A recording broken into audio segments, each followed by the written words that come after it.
Ashamaa akkam jirtu daawwattoota keenya kan daawwachaa jirtan oduu qubeetii oduu kan isinitti immoo hambee kan taakkalaati. Ministeerri barnootaa ragaan barnootaa akka qulqullaa'uuf ilaalame keessaa dhibbeentaan 40 ragaa sobaa ta'uu mirkaneeffachuu beeksise. Ministeerichi bara 2015tti ragaa barnootaa hojjettoota mootummaa federaalaa hundi waajjira barnootaa irraa eegaluun akka sakatta'amuu fi seera qabeessummaan isaa akka mirkanaa'u beeksise. Ragaalee barnootaa dhaabbilee barnootaa olaanoo 18,000 sakatta'aman keessaa 221 dhibbeentaan 5 seera ala ta'uun isaanii mirkanaa'u ministeerri kun mirkaneeffadhe jedhe. Akka ministeerichi ibsetti ragaalee dhaabbattoonni garaagaraa ramaddii raawwachuuf nuuf haa sakatta'amu jedhanitti ergan keessaa ragaaleen barnootaa 225 qoratamuun isaan keessaa dhibbeentaa 40 kan ta'an ragaa sobaa ta'anii argaman jedha. Ministeerri barnootaa gabaasa isaa ji'a salgan darbanii wayita mana maree bakka bu'oota uummataaf dhiyeessetti dhaabbileen barnootaa ragaa barnootaa soba ta'e raabsaa jiraachuun isaanii na yaaddessa jedhe. Kana furuuf immoo sakatta'insi ragaalee barnootaa akka eegalee jiruu fi sakatta'insi kun cimee kan itti fufu ta'uutu himame.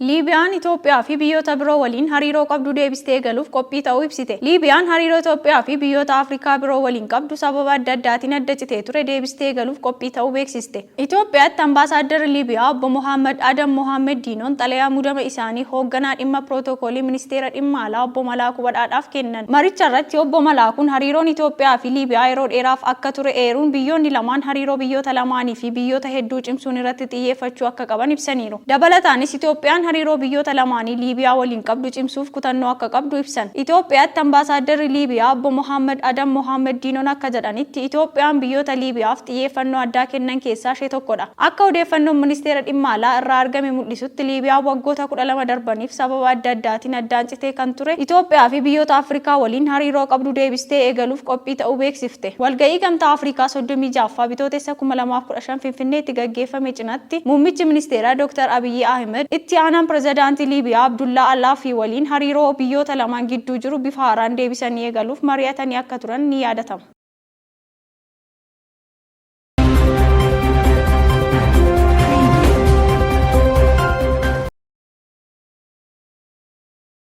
Bu'aaleen gogaa fi qal'ee qaraxarraa walaba gurguraman bu'aa jajjabeessaa argamsiisaa jira. Ministeera Industirii. Daandiin qilleensa Itoophiyaatti bu'aaleen gogaa fi qal'ee qaraxarraa walaba gurguraman bu'aa jajjabeessaa argamsiisaa jiraachuu ministeerri Industirii ibse. Ministeerichaa obbo Malaakuu Allibal hojii gaggeessaan daandii qilleensa Itoophiyaa Masfin Xaasaw waliin sochii giddugala gurgurtaa bu'aalee gogaa fi qal'ee qaraxarraa walaba gurguramanii fi kallattiilee fuulduraatti mari'ataniiru. Marii isaanii raawwii giddugalicha beeksisa oomishaalee gogaa, qulqullina oomishaa fi walga'iinsa babal'isuu oomishaalee biyya alaarraa galfaman oomishaalee biyya keessaan bakka buusuu fi galii sharafa alaa dabaluu irratti mari'ataniiru. Giddugalli daldala walabaa bu'aalee gogaa fi qal'ee erga hojii eegalee qulqullina oomisha guddina galii gabaa babal'isuu fi carraa hojii gama uumuutiin gumaacha taasisuun bu'aa jajjabeessaa galmeessaa jiraachuu obbo Malaakuun himaniiru. Akka biyyaatti industirii gogaa irratti qormaata mudachaa jiru irraa baraaruuf hojiilee hojjetaman keessaa giddugala gurgurtaa gara hojiitti galchuun tokko ta'uu kaasanii sadarkaa dhaabbataattis deeggarsi barbaachisaan taasifamaa jiraachuu eeraniiru. Bu'aa jajjabeessaa argame hordofee qaamolee dhimmichi ilaallatu waliin mari'achuun damicha irratti oomishtoota xixiqqaa fi giddugaleessa damicha irratti bobba'aniif bakki oomishaa dabalataan mijeeffamuu himaniiru. Bu'aaleen gogaa fi qal'eetiin dabalatee oomishaalee industiriiwwan biyya keessaa gabaa idil-addunyaatti akka dhiyaatan taasisuuf daandii qilleensichaa waliin waliigaltee irra ga'uu ragaa ministeerichaa argame ni mul'isa.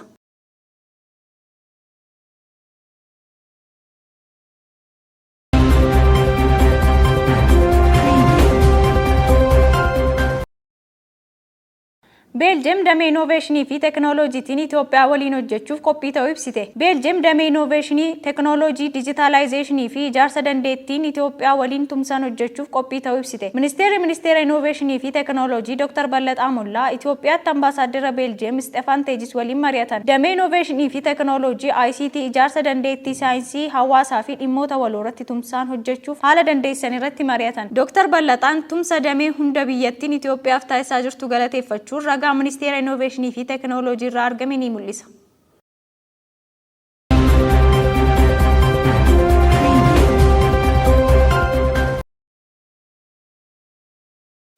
Manni maree olaanaa dhimmoota Islaamummaa Oromiyaa diigamuu masjiida magaalaa Shaggar akka balaaleffatu ibse. Manni maree olaanaa dhimmoota Islaamummaa Oromiyaa diigamuu masjiida magaalaa Shaggar keessatti adeemsifamaa jiru cimsee kan mormu ta'uu ibsu tarkaanfii kana balaaleffateera. Manni maree olaanaa dhimmoota Islaamummaa Oromiyaa diigamuu masjiida magaalaa Shaggar akka balaaleffatu ibse. Manni maree olaanaa dhimmoota Islaamummaa Oromiyaa diigamuu masjiida magaalaa Shaggar keessatti adeemsifamaa jiru cimsee kan mormu ta'uu ibsuun tarkaanfii kana balaaleffateera. Akkasumas duula masjiidota magaalaa Shaggar diiguuf godhamaa jiru balaaleffachuun masjiidota guutuu Oromiyaa keessatti lallabni jimaata akka kennamu gaafateera. Manni marichaa ibsa kenneen maastar pilaanii haaraan magaalaa Shaggar itti yaadee naannoowwan masjiidota qaban keessaa karooraan akka buqqisee dubbatan. Haala kanaan masjiidonni 19 ol diigamuu eeruun masjiidonni diigaman deebi'anii akka ijaaraman qaama dhimmi ilaallatuuf dhaaman. Kana malees bulchiinsi magaalaa Shaggar duula masjiidota guutuu Oromiyaa keessa diiguu balaaleffachuu fi dhimmicha irratti uummata musliimaaf odeeffannoo sirrii kennuuf kallattii kaa'ee jira. Ibsa pireesiin mana murtichaa baaseen uummanni tokkummaa eeggachuu fi dhimmicha waliin akka balaaleffatu waamicha dhiyeessan. Guyyoota muraasa dura manni maree waliigala dhimma Islaamummaa Itoophiyaa ministeera muummee Dr. Abiyyi Ahmediif xalayaa barreessee ture.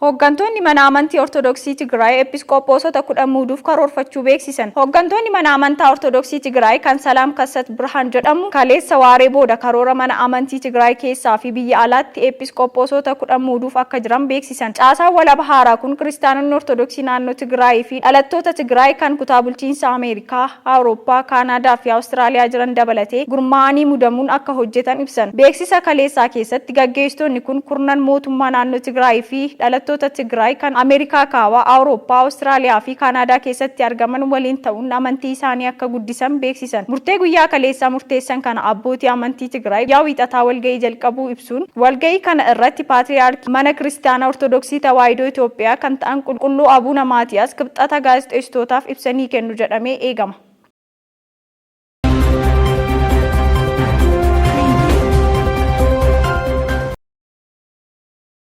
Barsiisotaa fi hojjettoota yuunivarsiitii Madda Walaabuu balaa tiraafikaatiin lubbuun isaanii darbeef sirni dungoo qabsiisuu fi yaadannoo sammuu taasifameef maatii hayyoota balaa tiraafikiitiin lubbuun isaanii darbe deeggaruu aantummaa keenya ni mirkaneessina jedhan hawaasni yuunivarsiitii fi qooda fudhattoonni garaagaraa. Yaadannoon sammuu taasifamee fi gadda qooddachuun cinaatti deeggarsa maatii hayyootaatiif sosochii uumuuf kan tumsu ta'uunis ibsameera. Sirna yaadannoo kanarratti ergaa kan dabarsan ittaanaan dhimmoota baruuf barsiisuu qorannoo tajaajila hawaasa yuunivarsiitii Madda Walaabuu Dr. Bazaabbii Wandimuu hayyoota kaayyoo yuunivarsiitichaa galma ga'uuf osoo dhama'an dhabneen gadda guddaatu nutti dhagahame jedhan. Maatii barsiisota dhabne yoo sirnaan deeggarre gadda keenya ibsanna waan ta'eef waan dandeenyuun maatii isaanii bira haa dhaabbannu jedhan. Yuunivarsiitichi tooftaalee maatiin hayyootaa itti deeggaraman mijeessuu kan dubbe Dr. Bazaabbii yeroo rakkoo kanatti hunduu akka tumsuufis gaafatan. Kantiibaan bulchiinsa magaalaa Roobee obbo Nigaatuu Mootummaa gama isaaniitiin balaa tiraafikaa hayyoota keenya mudate godaannisa addaa nutti ta'e uumee darbeera. Kantiibaan bulchiinsa magaalaa Roobee obbo Nigaatuu Mootummaa gama isaaniitiin balaa tiraafikaa hayyoota keenya mudate godaannisa addaa nutti uumee darbeera jedhan. Obboleeyyan keenya uummataaf malee jiru ofii jiraachaa hin turre waan ta'eef maatii isaanii gargaaruun dirqama hunda keenyaati jedhan. Bulchaan godina Baalee obbo Abdulkahim Aliyyi hayyoota guddina biyyaatiif utubaa jabaa ta'an gootota doofummaaf wallaalummaa ta'an balaa tasaatiin dhabuu keenyaan qalbiin keenya cabeera jedhan. Barsiiftonni yuunivarsiitichaa hafan kaayyoo dhaloota barnootaan qaruu hayyoonni keenya jalqabaan galma gahuuf jabaachuu akka qabanis dhaaman. Sirna kanarrattis bakka bu'aa waajjira caffee mootummaa naannoo Oromiyaa obbo Indashaw Biraanuu dabalatee hooggansa godinaalee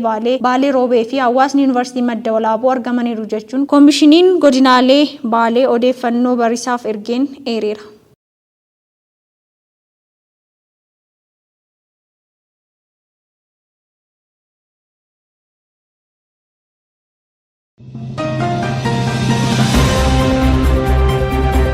Kan daawwachaa jirtan oduu qubeetii oduu biyya alaa argannetti ceena.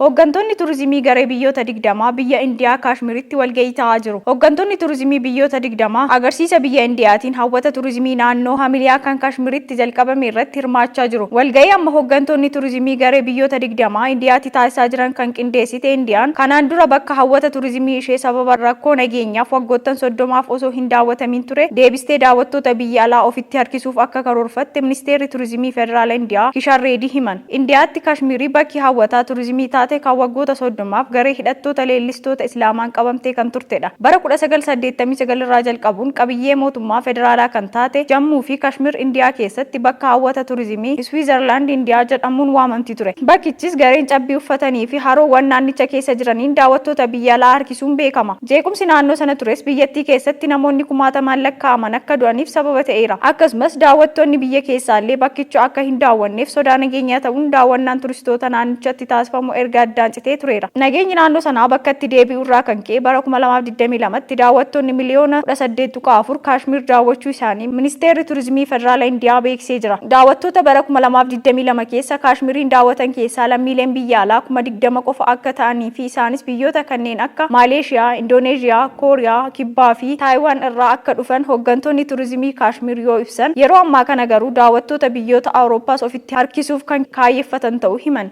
Yaa'ii turizimii biyyoota garee 20 kan amma Indiyaatti taa'amaa jiru irratti kan argaman bulchaan Jammuu fi Kashmir Manoj Sinhaan waggoota 30 dabarsine keessatti hordoftoonni amantaa hedduu Kashmir keessatti aarsaa kaffalaniiru. Sababa shororkeessummaa mootummaa biyyoota ollaarraa ispoonsara ta'een jechuun ibsan. Lola naannoo kanatti taasifamaa tureef Indiyaan mootummaa biyya Paakistaan irra deddeebiin komatti. Paakistaan garuu dhimmicha keessaa akka harka hin qabne haalaa turte.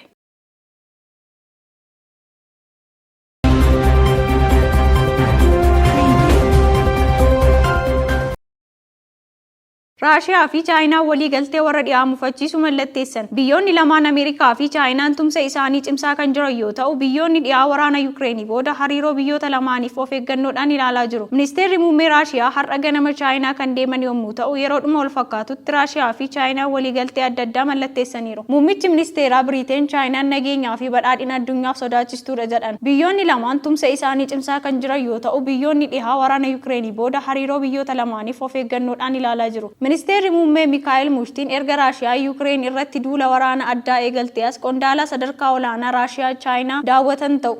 Akka tajaajilli oduu Interfaaks Raashiyaa ibsutti muummichi ministeeraa pirezidaantiin Xi Jinping waliin erga mari'ateen booda waliigalteewwan biyyoota lamaanii hedduu ni mallattaa'u. Daawwannaan ministeera muummee kan dhufe aarii Raashiyaa fi Chaayinaa Yuukireen meeshaa niwukilaaraa fi imaammata diinagdee dabalatee dhimmoota hedduu irratti garee biyyoota torbaa irraa adda ba'uu ishee hordofeeti jedhame. Pirezidaantiin Xiin ji'a lama dura gara Raashiyaa deemuun Puutiin waliin mari'achuu isaanii ni yaadatama. Raashiyaan duula waraana addaa Yuukireen irratti banuun dura biyyoonni lamaan bara 2022tti michummaa daangaa hin qabne uumuuf walii galanii turan. Biyyoonni dhiyaa sababa waraana Yuukireeniin keessatti uumameef hariiroo Chaayinaan Raashiyaa waliin qabdu sirrii akka hin taane ibsanis, Chaayinaan garuu seera akka hin cabsinee fi eenyuun akka tumsitu filachuuf mirga akka qabdu ibsitee jirti.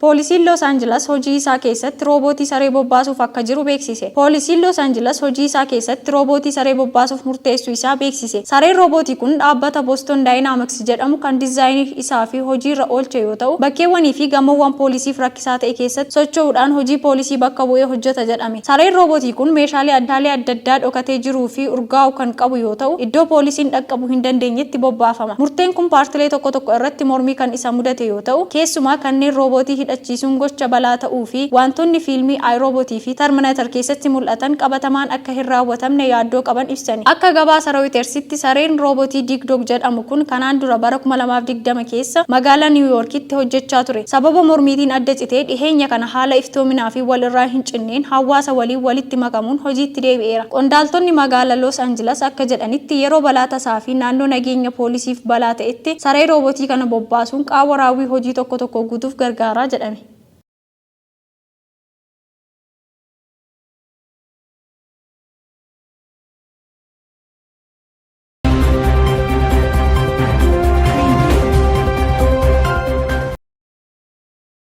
Ministeerri dhimma alaa Yuukireen biyyoota Afrikaa daawwachuuf jiru. Ministeerri dhimma alaa Yuukireen Dimitro Kuleba Afrikaa daawwachuuf akka jiran beeksisan. Ministeerri kun daawwannaa torbee kana Afrikaatti taasisaniin daawwannaa isaanii kanas Morookoo irraa akka eegalan himan. Reuters akka gabaasetti erga waraanni Raashiyaa fi Yuukireen jalqabee as daawwannaa marsaa lammaffaa isaanii kanaan biyyoonni Afrikaa karoora nagaa Zelenskiin Raashiyaaf dhiyeessan akka deeggaran taasisuuf kan xiyyeeffate ta'uutu ibsame. Hooggantoota Afrikaa waliin marii barbaachisaa taasisaa jirra kan jedhan Kulebaan marii hooggantoota Afrikaa waliin taasifamuuf jiru jirtu kun dhiyeessiin qamadii Yuukireen karaa galaana gurraachaatiin gabaa Afrikaaf taasiftu osoo addaan hin citiin akka itti fufu barbaachisummaa guddaa akka qabu hubachiisan. Pireezidaantii Yuukireen Voolodimiir Zelenskiin guyyoota darban keessa yaa'ii liigii Arabaa fi garee biyyoota miseensa torbaa irratti hirmaachuun hooggantoota biyyoota Hindii, Indooneeziyaa, Iraaqii fi Saawud Arabiyaa waliin mari'ataniiru. Pireezidaanticha karoorri nagaa qabxiilee 10 of keessaa qabu kan biyyi isaanii labsites akka ragga'u gaafatan. Karoora nagaa biyyi isaanii labsite ilaalchisee baatii hagayyaa keessa waltajjiin guutuu addunyaatu akka gaggeeffamuuf waamicha dhiyeessuun isaanii ni yaadatama. Haa ta'u malee karoorri nagaa Yuukireen labsite kun Mooskoo irratti fudhatama ni argata jedhamee eegamaa hin jiru. Yuukireen hariiroo cimaa Raashiyaa biyyoota Afrikaa waliin qabdu irratti dhiibbaa uumuuf carraaqii guddaa taasisaa jirti. Ministeerri dhimma alaa kan baatii onkoloolessaa keessas daawwannaa isaanii Keeniyaa, Gaanaa, Senegaalii fi Koot Diivuwaariitti taasisanii kan turan yoo ta'u daawwannaa marsaa lammaffaa kanaaf qophaa'aa jiru. Chaayinaa dabalatee biyyoonni hedduu Yuukireen keessatti nagaa waaraa buusuuf tattaaffii taasisaa jiru. Paappaasiin waldaa Kaatolikii Roomaa Abbaa Firaansis Mooskoo fi Kiyev mariisuuf qophii ta'uu isaanii ibsuun ni yaadatama.